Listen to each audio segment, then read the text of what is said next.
Sometimes when you're a kid and you turn into a man, you go through phases and you just kind of want to do your own thing. I have been with my father, for my whole life. And, we're just, like I said, we're going through ups and downs. I'm just becoming my own man.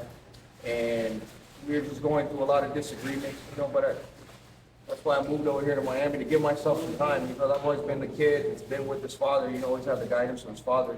So I had to come over here, do my own thing, and then really think about what I wanted in my life, and even in my boxing career. And I kept thinking, I'm like, well,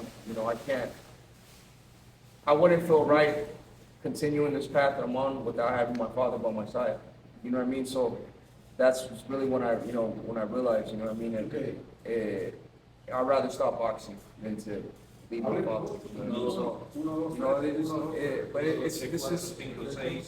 This is stuff that every father and son go through, especially in boxing. That's why some of them, you have to be mature enough to really look at the situation and be like, you know what, José Benavídez I'm grateful for what my father has done for me. Without him, I wouldn't be here.